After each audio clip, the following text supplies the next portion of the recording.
can't eliminate all risk. We still have to be responsible for our own personal safety. If they're bought into the safety program, everybody's in. If they're not, everybody's out.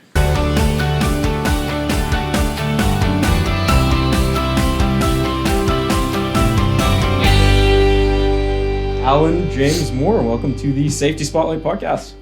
Thanks for having me. It's a pleasure to be here. I'm finding with safety and the safety industry in general, it really seems like everyone comes from such a different background. There's really no one story to how someone ends up in safety. I think a good place to start would probably be just you giving us a rundown of your journey and how you kind of got to where you are today. Sure, yeah. It's a great point that you make. Everybody does come at it from a different perspective. When I was younger, it was usually the guy who had injured himself and he became the safety guy. It was almost like drawing the short straw. But safety has really grown since then. So there's people going to university programs and coming through that way. People going through industry themselves, getting the skills. And then applying the skills to safety. So that's, a great way to go. How I arrived at it is a very unusual journey, a very circuitous route. I lived in Taiwan for 7 years, and I learned how to speak Mandarin over there. And so I eventually got hired by a company called Besco, who knew that they were going to be they were going to be purchased by Stanley Tools, which is now Stanley Black Decker, I believe. And so I was functioning as basically a foreign liaison in their sales department, and I was doing Mandarin interpreting and translation services for them. And basically, when Stanley came over and bought the company, they had these global leads that would come over. And they assigned me to 2 global leads. They assigned me to lean productivity, that global lead, and they also assigned me to the health, safety, and environment global lead. And so they would come over, and we would give speeches to the workforce. They would, say their thing in English. I would then say it in Mandarin. And we had this little song and dance going on. There was a lot of humor involved and stuff like that. And then we'd go over to China and we'd do the same thing with our operations there. And so eventually they were looking for somebody. They didn't want to keep coming over, and visiting Taiwan. So they were looking for somebody locally to fill the spot. And of course, I had no background in health and safety whatsoever. So they were kind of talking back and forth one day, and I overheard them because we were all kind of in cubicles. I kind of went around the corner, and they were saying like, well, how about this person? Oh, but their English isn't strong enough to communicate with the American team. How about this person? Yeah, the English thing again. Or how about that person? Or how about we bring somebody over? And I'm hearing all this, and I thought, yeah, this is my opportunity to crash this right party. Place, right time. Yeah. And I poked my head in, knowing that translation was not going to be a great career for me, because even freelance, you're getting paid 3 or 4 cents a word over there, right? It's like it's a they pay by word. Well, yeah, like if you're doing it freelance, right? So, and the company quickly, as the merger was set in place, they weren't going to need me to do this anymore, right? And I was in the sales department, and they weren't going to need a sales department because all of my clients were their competition. So they were going to crush everything I was doing. So I poked my head in and I said, I'll do it. And they kind of were like, I never even thought of you. Have you got any, background in health and safety? And I kind of blew it up a little bit. I was like, well, I worked as a roughneck on the oil rigs, which is true. I worked in construction, worked a little bit in manufacturing. So, I've been subject to safety, and I'm very interested. And if you were willing to train me and mentor me, then I'd be into that. And they did. They said, okay, this is great. They gave me 2 departments. They both gave me the lean productivity, and they gave me the safety department over Taiwan and China. So just, I guess the lesson, be bold, right? Yeah. And that's the title of your upcoming book, right? It's not out yet. Party Crash Your Career and Life, Be Bold, Risk Safely, and Succeed Without Invitation. Can you tell me a little bit? You use the term party crash there. What does that mean? Well, basically, it's a metaphor. I don't actually crash parties. Okay. No, I don't. I'm not like Vince. Although you're open to it, probably. Yeah. Well, I'm probably open to it. Yeah. I suppose. No, I don't actually crash parties. Actually, I did crash a party recently. My 15-year-old daughter's first date. They were downstairs watching TV, and I kind of You got to check in on that. I had to check in on that. Yeah. But anyways, I soon left once she gave me the stink eye. But no, it's a metaphor. It's basically a philosophy for how you can live your life, for getting into spaces that you feel that you belong in your life and your career, but nobody's ever invited you, and they probably never will. We're going to have to party crash. Almost everybody, and I mean, unless you've got the insanely gifted natural talent like Adele or LeBron James or something like that, you're going to have to party crash because no one's going to see you. Yeah. Right. And Steve Nash, I know you have a story about Steve Nash as well. Yes. Can you tell us a little bit? I believe you grew up with him. Is that? I did. Okay. Yeah. Right. Steve Nash, talk about a party crasher. Holy cow. I mean, we're in Victoria. Everybody's basketball-wise. I played basketball against them, and all of us we're a bunch of little white dudes running around in short shorts.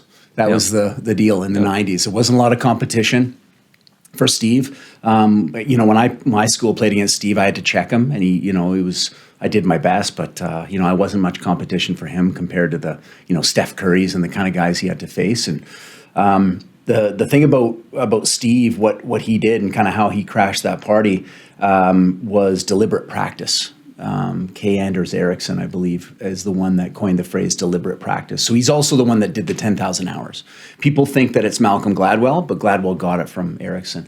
And what Steve would do, when we would our friend groups would meet up together, and we'd go and sneak into the University of Victoria to play against the UVic guys.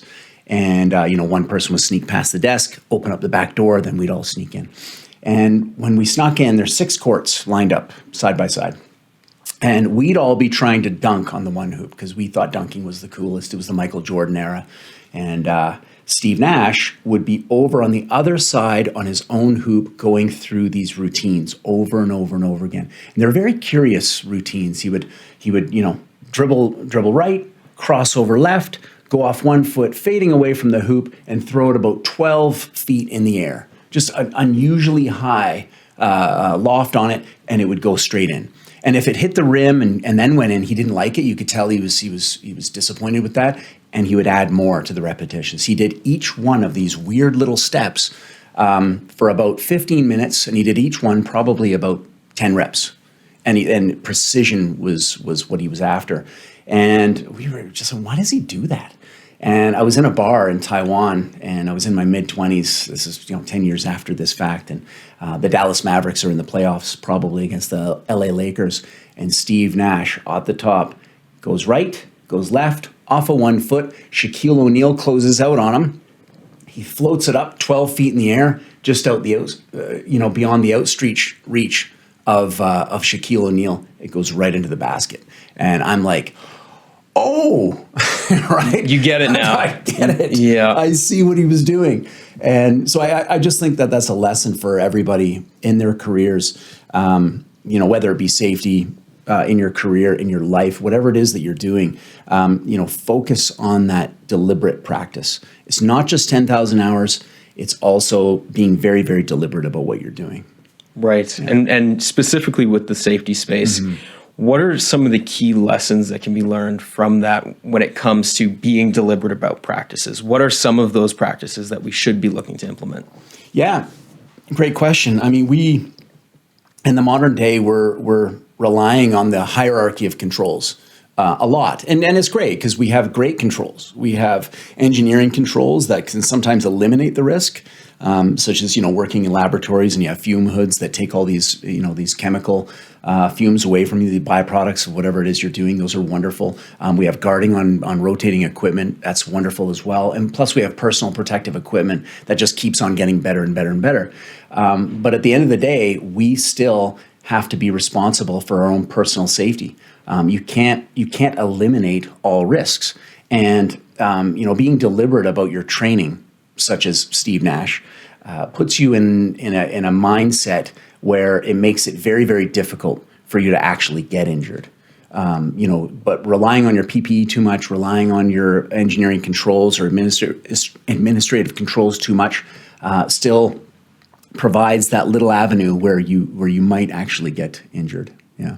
Totally. And something else that stood out to me, I guess, I don't know if you'd call it a philosophy or an idea from hearing you talk, was the I got your back. This to me, and obviously I want you to explain it, but this really jumped out at me as something that's really valuable in kind of just opening up the conversation about safety and getting it started maybe in workforces. Can you tell us like a little bit more about what I got your back is?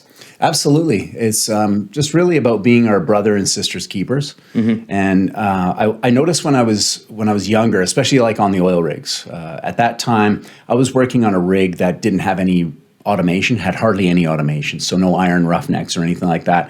Everything was with your hands, and you had to pick up the tongs and you had to swing the floating tongs over, and there was all kinds of things that could crush your fingers. And they had told me, they said, you really have to listen to the sounds. With something, there's a rhythm to the sounds, and when the rhythm is off, something's off, and you really need to be on guard for it. And there was so many things. I mean, the injury report was about that thick, and they were gruesome, the fingers and the arms and the death and the this. And I was like, what is this place? And so I really relied on the people who had more experience than me to have my back. And they did have my back. They didn't know me very well. I'm this new guy coming on site, and they're like, hey, don't stand there. This happened to my buddy. So that's why you don't stand there when this process is going on. Stand over there, right? Yeah. Keep your head up. We're about to do this thing. Come with me. No, that's not the way you do it. They had my back. And so I think that if they didn't have my back, the amount of times that I would have been injured and possibly seriously injured or even killed was frequent. That was a daily occurrence. So on that site, on that rig, they had my back. And I think that it's one of the most important things, being able to stage an intervention and say, listen, I've got your back. It's crucial. And I'm curious, how do you go about having those conversations with like the veterans of the industry? Maybe those who maybe feel like they know it all. They've been around the block. They don't have to wear the ear protection. They loosey-goosey. Yeah. How do you go about approaching those individuals specifically? Humility. Okay. It really, really is important. I've seen both kind of safety guys. I was on some sites up north, like in the oil sands, and safety is paramount up there, obviously. Well, it's paramount everywhere. But a lot of these safety guys would kind of get the wrong idea. One site in particular, they were hiring ex-RCMPs. And great respect for the RCMP. Don't pull me over. But they've got, when they're executing their police duties, it's completely different than executing safety duties. So these RCMPs would come on site and they'd have their thumbs in the belt loop. They're like the sheriff, and they're like, okay, let me tell you how safety works. Chewing the gum obnoxiously, and you're like, oh, great. And they would, kind of insert themselves as though they're the main act. They're the key feature of this whole workplace, when really they're not. The key feature of a workplace is the people that are at the point of the spear, at the tip of the spear. They're the people doing the work. They're the subject matter experts on the operation of whatever it is they're doing, and of the safety of what they're doing. So really, I approach these individuals with humility, and I ask some questions. May I disturb you for a few moments? What is it? What can you tell me about your workplace here? Can you tell me a bit about it? What risks do you see in this workplace? Do you have any stories? People love telling stories, right? Do you have any stories? Anything that happened? Like, you've been at this for how long? 30 years? My goodness, that's crazy. Can you tell me some stories? So we really have to start off like that, like Stephen R. Covey, the 7 Habits. 7 Habits, and building that emotional bank account, right? And building that trust to just, those guys at that worksite, I was, the RCMP guys just coming straight at people and being like, what are you doing? Like as if everybody's doing something wrong. They were trying to find somebody doing something wrong. I start off with trying to find I'm catching someone doing something right. And that's where we start. Special thanks to our sponsor, BIS Safety Software, one of the leading safety and compliance software applications on the market today. We wanted to shout out the team for their new Lone Worker technology, designed to provide enhanced protection and peace of mind for workers while they are working alone.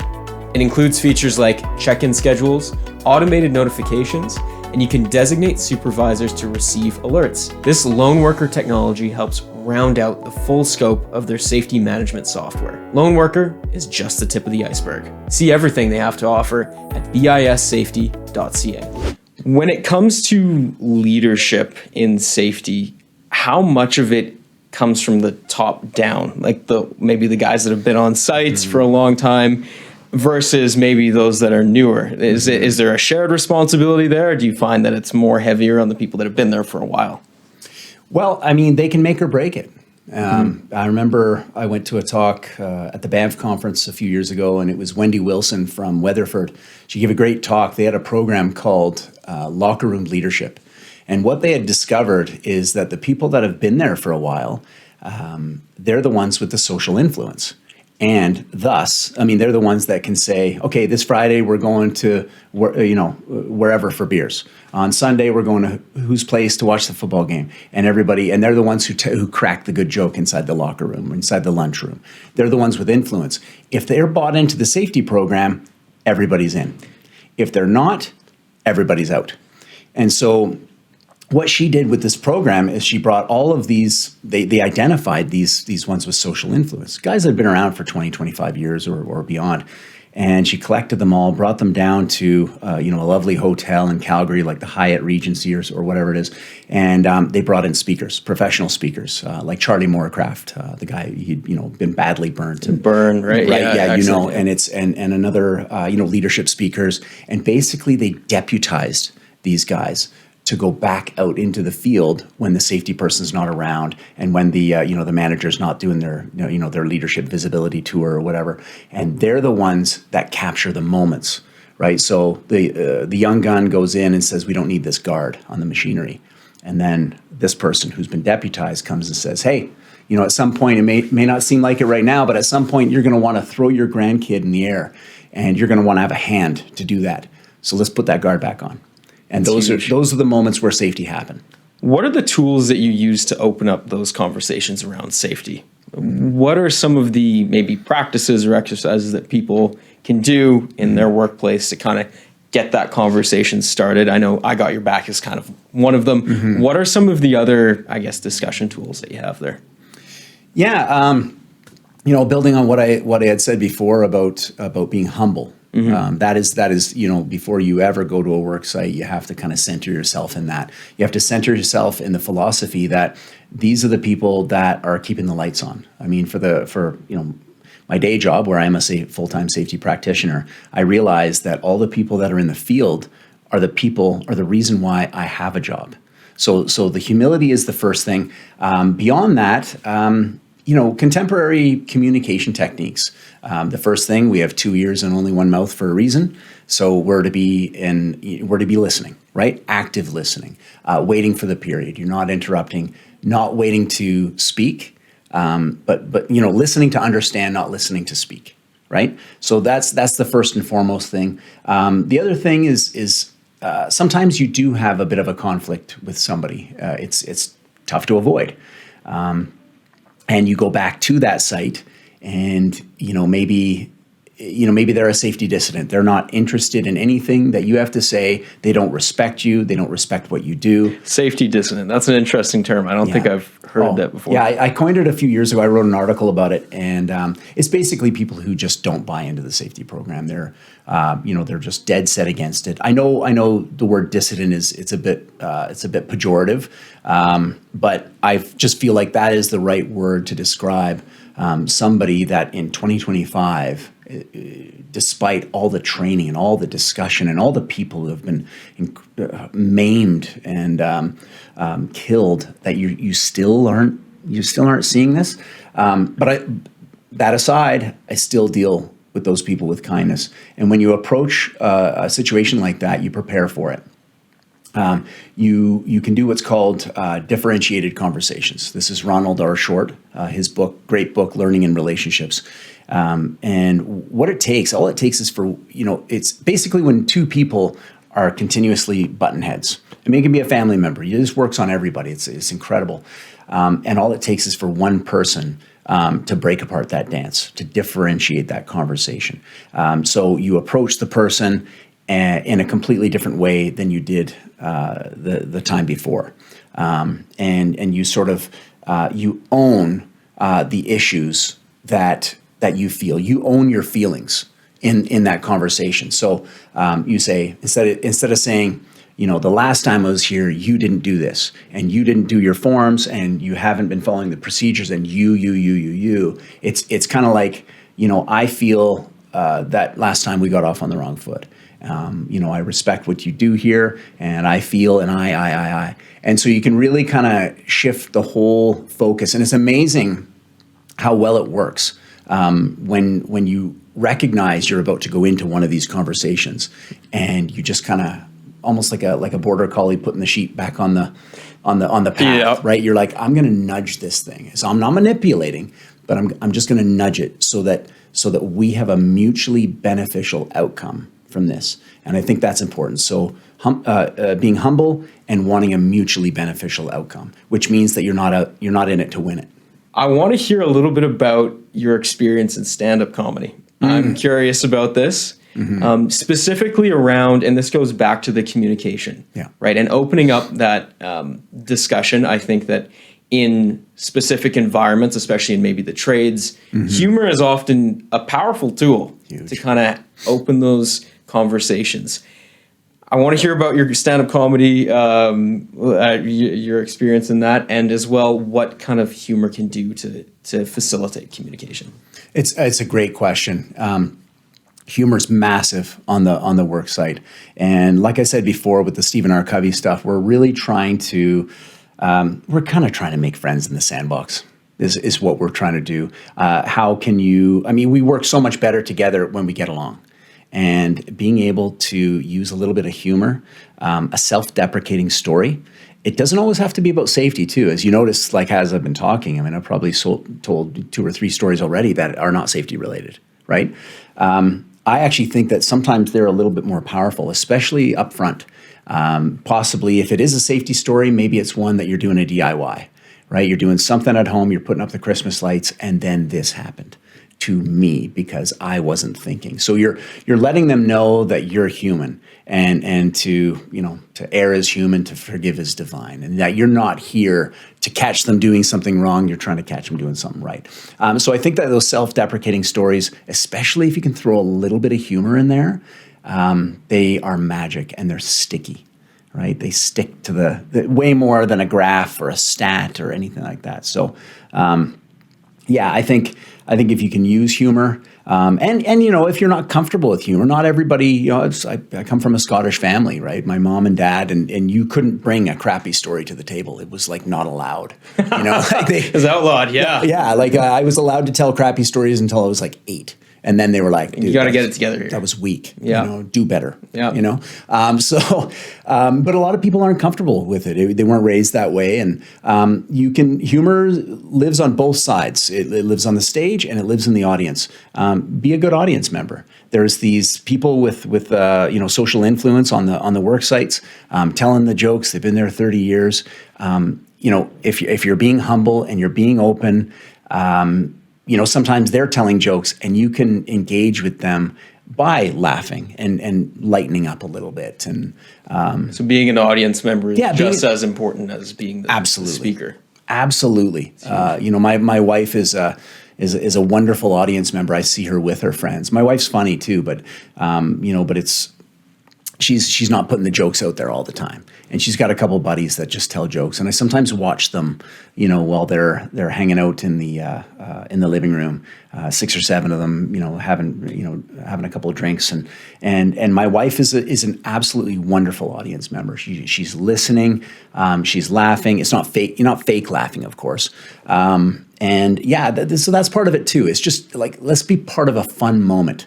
And even me, like, I guess, I'm a keynote speaker. I did stand up. So in some circles, I'm the person that might be holding court and might be the person that's telling the jokes.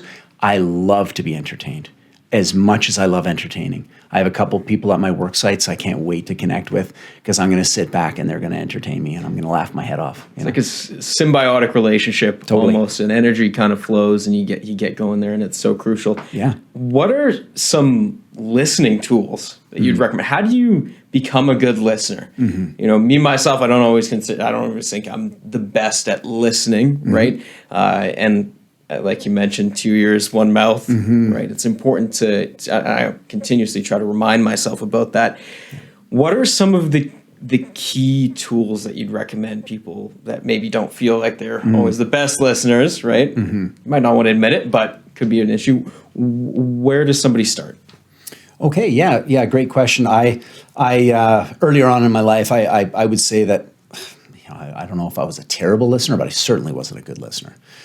So I took this course in my leadership course at Royal Roads. There was a whole section on communication, and so what we started off with, the first bit of homework that they gave us is they said, the conversations for the next week that you're in, you're going to be waiting for the period, and that's kind of agonizing.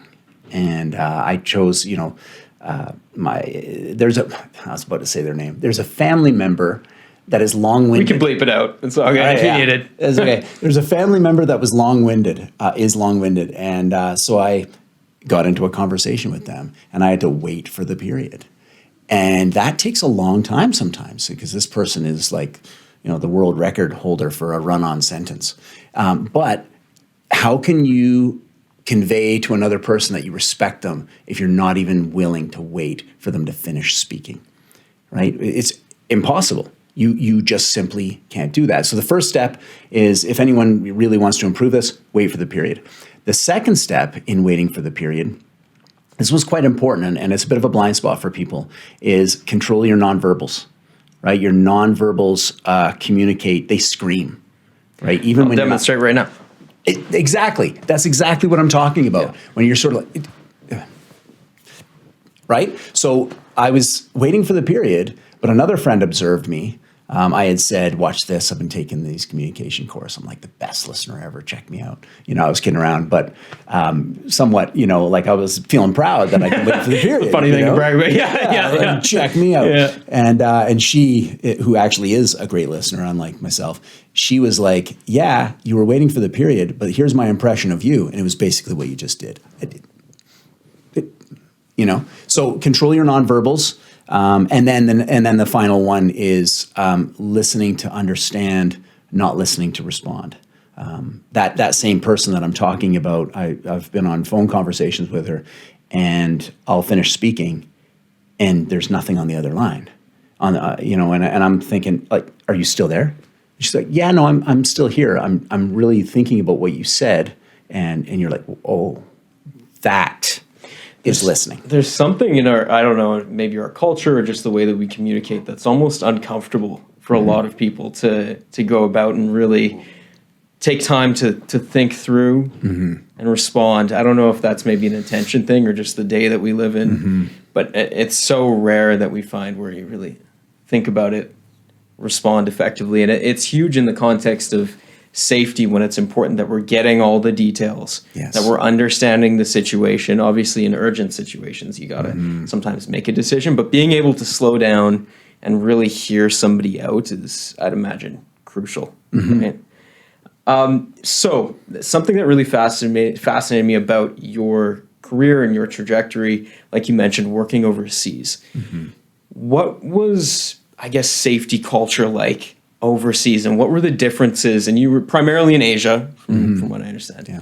What were some of the challenges and maybe strengths over there as well that they've got going on for safety? Yeah, we're very lucky here in Canada from a safety perspective. We take it very seriously, from the top right down to the field personnel. And in Taiwan, they were just kind of adopting that, right? American companies are kind of coming in and imposing these rules on them, and they're like, that's not needed. Why do you need that? So there was a lot of stuff that really kind of, we were tearing off the Band-Aid about. So a lot of it they didn't really know about.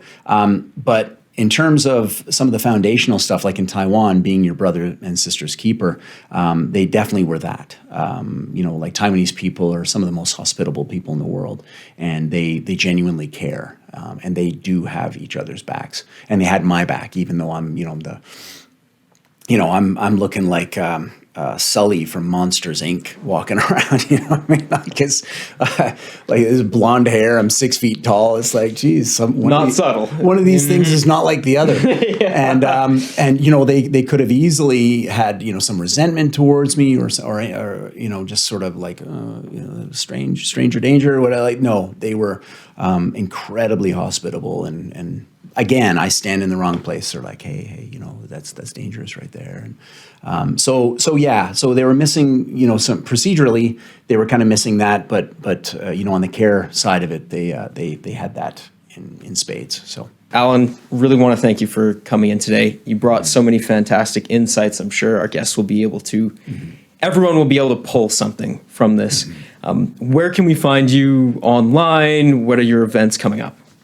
Yeah, so I hang out on LinkedIn. That's I love LinkedIn. I consider it the adult stable, even though I'm a 12-year-old that can buy beer. But that is where I hang out the most, and we can have great discussions, and other people join the discussions and share their opinions. So hit me up on LinkedIn anytime. And yeah, if you want to, you know, have a conversation more personal on the phone call, a virtual, you know, just reach out to me on LinkedIn or on my website. AllanJamesMoore.com, real simple. You know, fill in the little form. You'll get a free chapter of my book. It's not out yet. So yeah, sneak peek. Boom, there it is. A free chapter, one of my favorite chapters in the book, where I go into Taiwanese court, and I actually represented myself in Taiwanese court and won. Successfully? Yes. Yeah, it was my Goodwill Hunting moment. Cow. I was civil proceedings, not a criminal trial. But anyways, so yeah, that's where I pretty much hang out.